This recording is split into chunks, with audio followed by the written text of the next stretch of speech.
Pareceu. Então, vamos sair da estagnação, pessoal. A gente está aqui para mexer o esqueleto e sair daquilo que a gente está parado, tá? Vamos resgatar aí todas as informações que a gente puder para ajudar toda essa criançada. As causas da baixa visão. A Luciana já falou aí lindamente a respeito de todas as nomeações, nomenclaturas, leis, né? Então, eu vou contar para vocês um pouquinho das causas que nos trazem essa questão da baixa visão. E aí, tem uma definição aí, né, de que a baixa visão também pode ser denominada uma visão subnormal, e vai ser uma alteração que, mesmo com óculos convencionais, lentes de contatos, medicação ou cirurgia, a gente não vai ter muitas correções, né? Então, a gente precisa observar e estar atento aí. Os fatores de risco que a gente tem que observar, né? Todo mundo aqui que já foi mãe, pretende ser ou conhece alguém, a gente sabe de todos os riscos que a gente tem aí nas questões de uma gestação. Tem causas que são pré-natais, tem causas que são durante a gestação, que a gente fala perinatais, e causas que são pós-natais. Então, a gente precisa estar atento nesse período, que pode ser que alguma coisa aí já nos traga prejuízos para uma questão visual do desenvolvimento, tá? Então, a gente tem que levar em conta a questão familiar de deficiência visual, né, que há um histórico, tentar saber aí desses pais nas escolas, né, no consultório. Os históricos pessoais dos próprios indivíduos, né, se eles têm um quadro de diabetes, hipertensão, alguma outra doença sistêmica que pode nos trazer prejuízos relacionados à visão. E muitos casos das mães que não fazem pré-natal, a gente sabe que acontece aí no Brasil, a gente tem muitos casos, né? Pode acontecer alguma coisa que a mãe não está ali atenta nesse pré-natal, e aí vai trazer prejuízos para esse bebê. Dentre essas causas, a gente pode encontrar as infecciosas, as genéticas ou outras causas, tá? Dentre as infecciosas, o que a gente pode ter que é bem comum? Ai, peraí, que aqui tá aparecendo aqui para mim, e aí eu tenho que fechar aqui.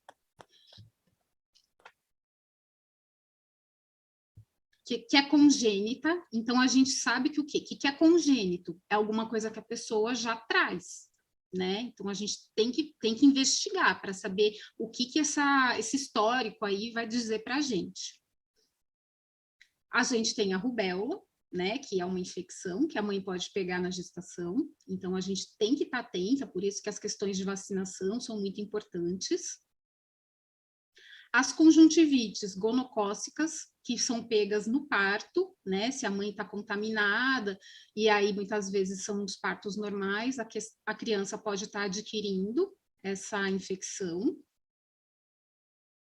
O herpes simples ou o herpes zoster. E aí a gente tem a diferença porque cada um é um tipo de vírus. Né? O herpes simples, geralmente a gente observa as lesões na pele da pessoa, e aí o contato dessa lesão faz com que tenha essa disseminação.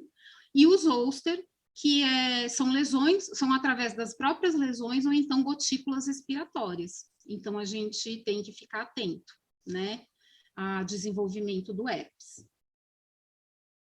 E o próprio sarampo, né? A gente toma todas as vacinas, é importante que a mãe tenha isso em dia, por isso que o pré-natal é tão importante que a mãe esteja ali atenta e o médico também, para checar se todas as vacinas foram tomadas, o que ela precisa estar retomando porventura, né?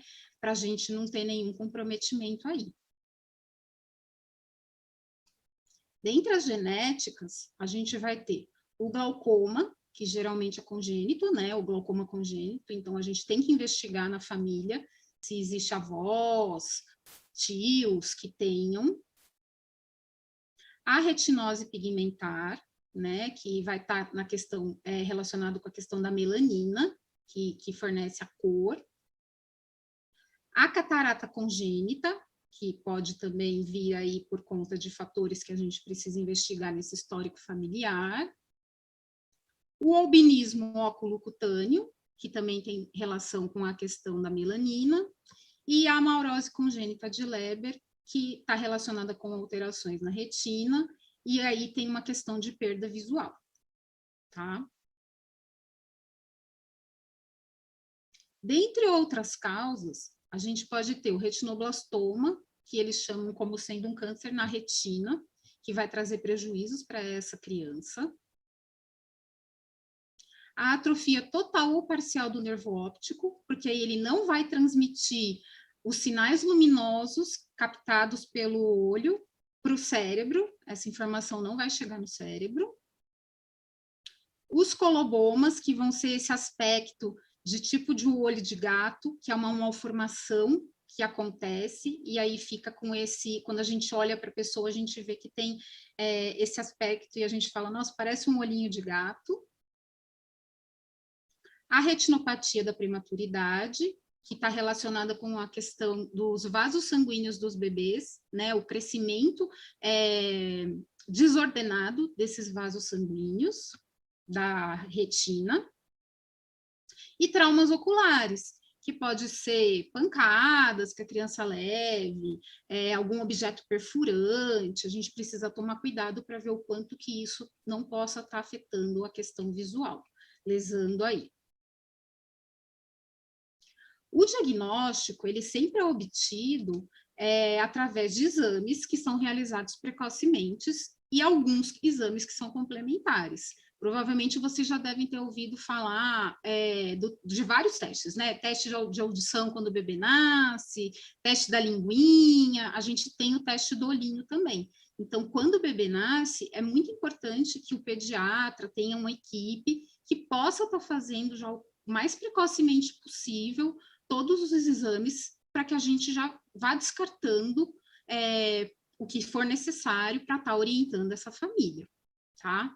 Nos casos da deficiência visual, tem que fazer a avaliação tem que ser feita com cautela, para ver se a gente vai conseguir indicar algum auxílio óptico especial e aí orientar essa adaptação desse auxílio aí para essa criança. No nosso país, né, é pouco conhecida a questão da baixa visão, e as pessoas elas meio que se negligenciam em relação a isso, porque a necessidade nem sempre vai ser solucionada da melhor forma. Então, também temos uma carência de publicação que mostre quais são as doenças mais comuns que levam à baixa visão.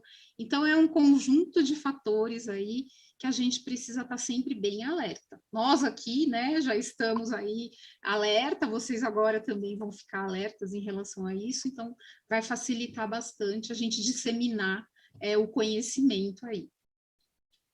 Nas crianças é bem difícil, né? Porque muitos professores ainda desconhecem que ela pode aprender, né? Utilizando o resíduo visual que ela tem, e não apenas o método do Braille, porque é muito fácil a gente dizer, a criança ela tem uma perda visual, ela não está indo bem, ela não enxerga, então vamos mandar ela para uma avaliação e para um Braille que talvez ela se desenvolva melhor. Mas às vezes ela tem um resíduo visual.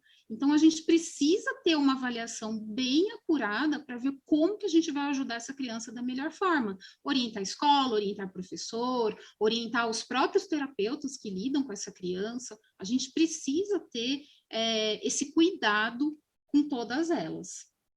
E a escola é o lugar onde a criança vai chegar primeiro, né? Então, eu sempre digo que, assim, os professores passam muito tempo com as crianças, mais muitas vezes que os terapeutas, e eles estão ali para nos trazer muitos auxílios, inclusive de dizer, né, olha, eu vejo isso, eu vejo aquilo, que muitas vezes o terapeuta não vê, os pais muitas vezes não veem em casa, tá?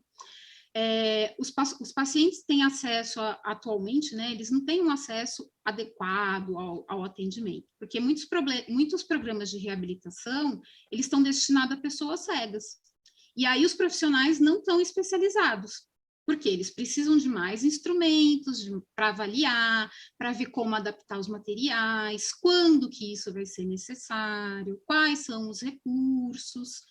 Então, a gente precisa estar bem alerta aí para poder ajudar, né, o máximo de crianças que a gente puder, conhecer mais desde o começo, e intervir o mais precoce possível. Eu sempre brinco que eu falo, quanto mais precoce a gente atua, melhor é, né? Mais a gente proporciona ganhos para essas crianças, independente do que seja.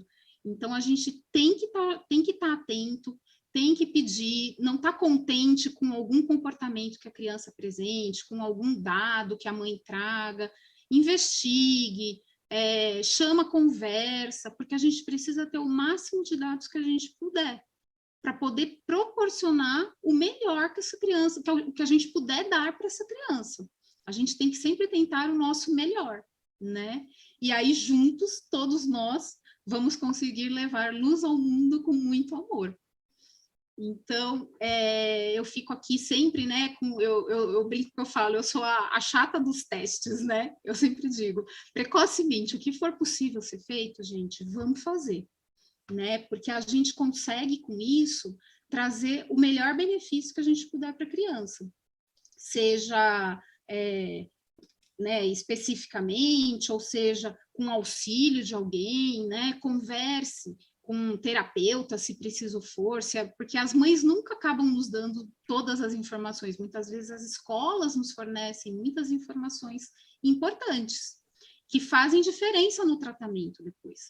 Então, se preciso for, chama fono, chama TO, chama físio, chama todo mundo que for necessário, porque elas vão complementar muito o trabalho do professor e o professor vai complementar muito o trabalho delas no consultório.